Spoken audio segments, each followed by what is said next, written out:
Now comes the tricky part of the day. Me trying to read Pastor Carl's sermon. So let's see if we can get that back up on my screen.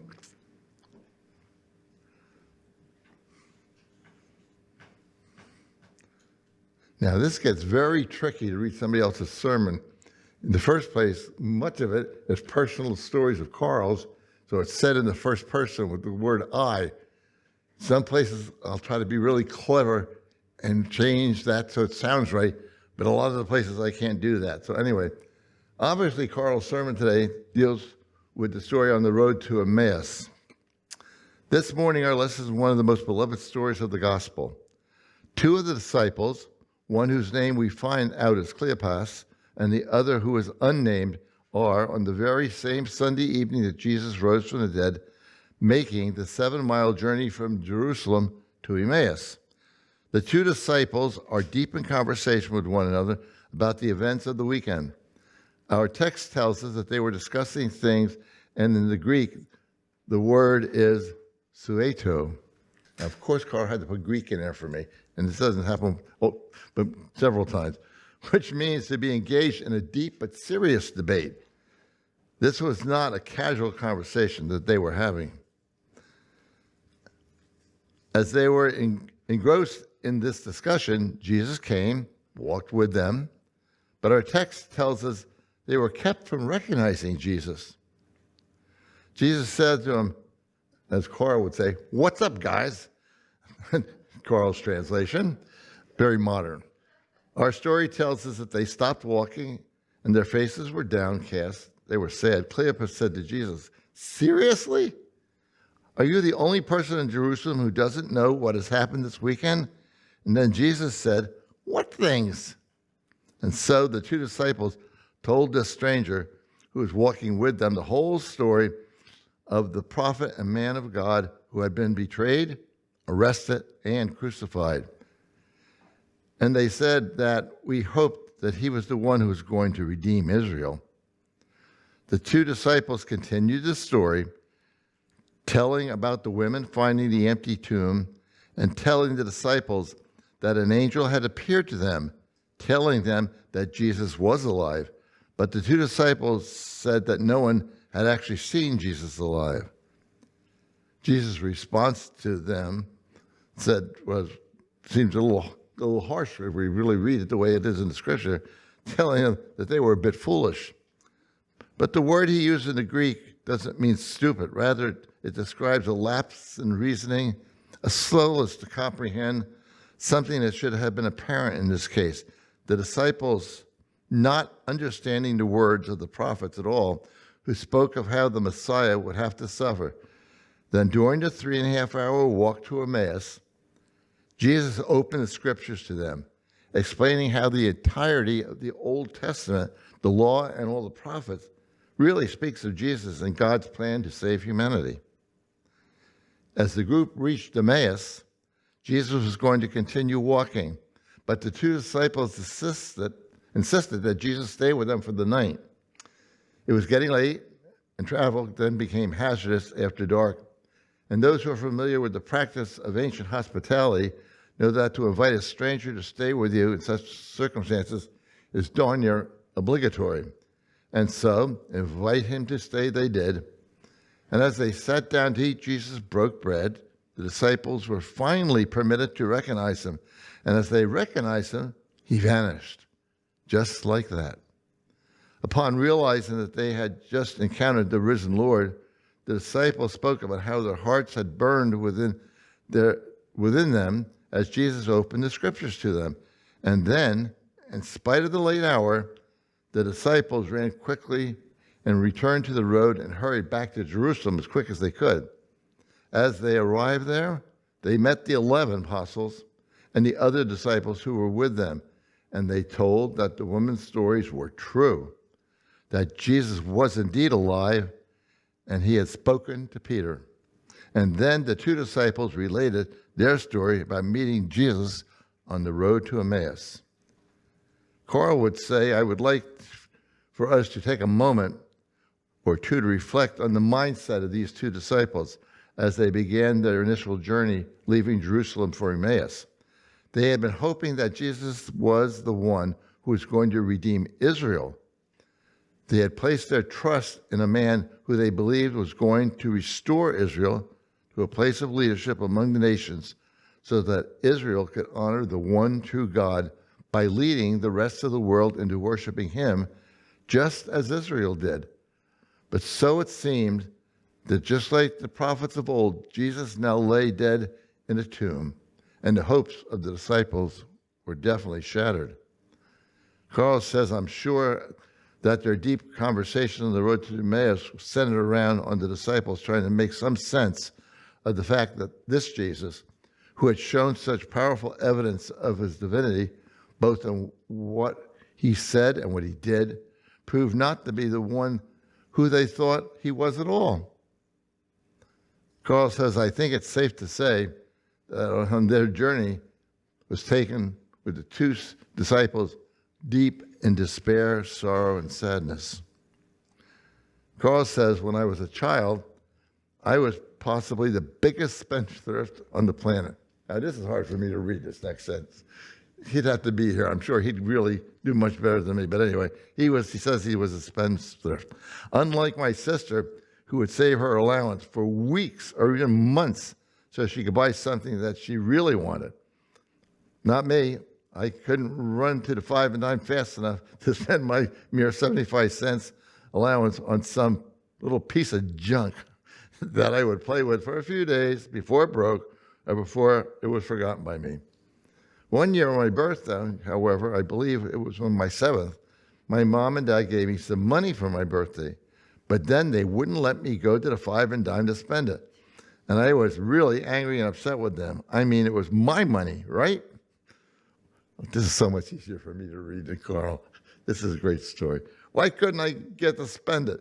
Well, as it turned out, when we had the family birthday party for me later in the day, everyone gave me money. No presents to open at all, just cash from everyone. Then my mom took me downtown to the big department store and turned me loose to buy whatever I wanted. But this time I actually had enough money to buy something really nice. I bought a baseball mitt and a baseball itself, and a couple of airplane models and some other really cool stuff. I had been expecting to be able to blow those couple of dollars that my mom and dad had given me on the usual junk toys, but they had something much better in mind. Something that, frankly, I couldn't even imagine. I had such a wonderful time on that shopping spree, and I used that baseball mitt that I bought until my teen years. And when we think about our brothers or our brother and sisters who were on the Emmaus Road that day, I can't help but think about how God's plan for us is so much better, richer, and so much deeper than what those two disciples thought that it was going to be. Just like my mom and dad had planned something for my birthday that didn't just exceed my expectations, it was something that was completely inconceivable to me. Jesus didn't just redeem Israel, he redeemed all of humanity. Jesus didn't offer just a better way to live.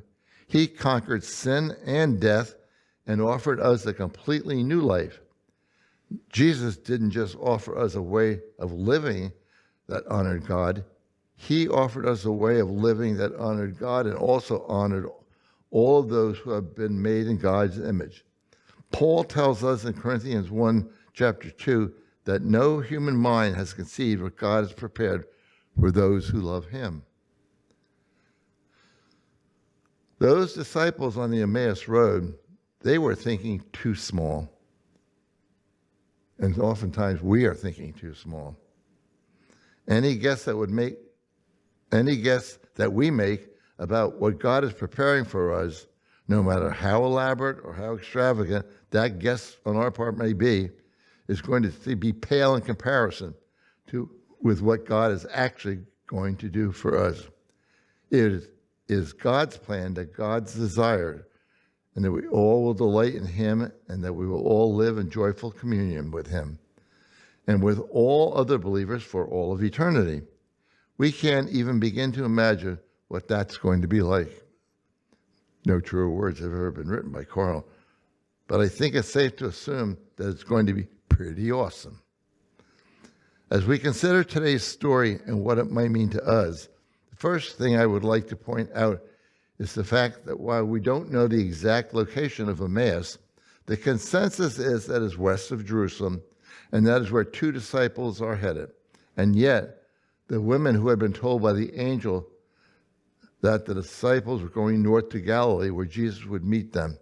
But these two disciples had apparently given up their hopes, their dreams. Everything had been dashed, and they were going home. They were not following the instructions that the women claimed were given to them directly by the angels. No, they were just going home. And as they traveled, they were engaged in an animated discussion about how everything had disappointed them, how broken they were, that he whom they had put their faith in appeared to have failed them. Is it any wonder that they didn't recognize Jesus when he walked with them? When the two disciples began their conversation with Jesus, it was a conversation filled with despair and gloom over the fact that Jesus had turned out not to be who they thought he was or should be. And then Jesus lovingly, in spite of that little comment about being foolish, went through the complete Old Testament and explained to them, illuminated it all for them, and helped them to see the bigger picture that they were certainly missing. He helped them to see how God's plan wasn't about a political freedom for Israel, but about freedom for everyone from sin and death, a freedom that was only able to be won by the work of Jesus that he did on that cross. Then, and only then, when they understood, the disciples finally recognized Jesus. And after they recognized him, they spoke of how their hearts were burning as Jesus taught them. And so, ignoring the risk, they hurried back to Jerusalem so they could tell the others the good news that Jesus indeed was alive and that they had seen him also. And can we see how what happened to these two disciples is actually quite similar to what happened to us when we received the gospel for the first time? Before the world knows Jesus, the world starts out discouraged that the world isn't what we think it should be. How often we have heard people asking, how could God allow this to happen? We are disappointed at the hurt, the trials, and the injustices in this world of ours. And because the things of this world don't meet our expectations, the world supposes that God isn't present or doesn't even exist or doesn't care. This is the state of this world when it's living without Jesus. And if this is where the world is it any wonder that the world can't see him either? But as the word is opened for us, as we begin to see the hand of God at work in our lives, and as we begin to understand the gospel's message of forgiveness and redemption, our hearts will also burn within us, as the Spirit guides us to a right relationship with God. Next, did anyone happen to notice that Jesus did not invite himself into the disciples' home? Jesus didn't just appear to continue to walk on the road. Had they not stopped him, he would have. God does not force himself on us, ever. William Barclay tells us, God gave to humans the greatest and most precious gift in the world, the gift of free will. We can use it to invite Christ to enter our lives or to allow him to move on. But the disciples did invite him in the fellowship of breaking bread. And they finally recognized him. And upon recognizing him, the first thing the disciples were moved to do was to return to Jerusalem so they could share the good news, to tell others that Jesus is alive. And so it should be with all of us.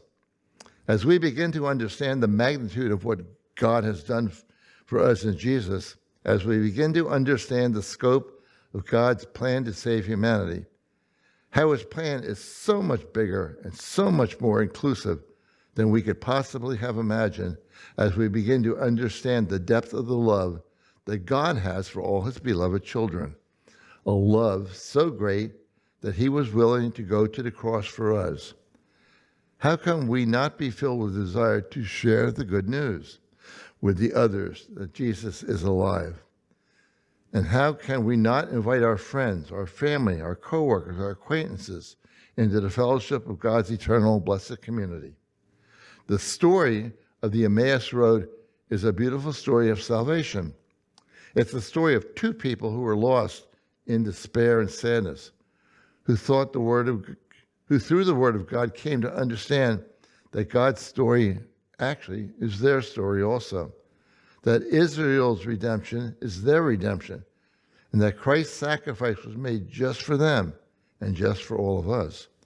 This story is far bigger than we could possibly imagine, but this story is our story too. This forgiveness is for our forgiveness too, and this promise is our promise too. Friends, let us embrace the story. Let us hold the gospel close to our hearts, and let us share it unhesitatingly and joyfully, because it's a message that the world definitely needs to hear, and who else can tell it but his disciples, all of us. That was really a great sermon. It was a pleasure to read it on Carl's behalf.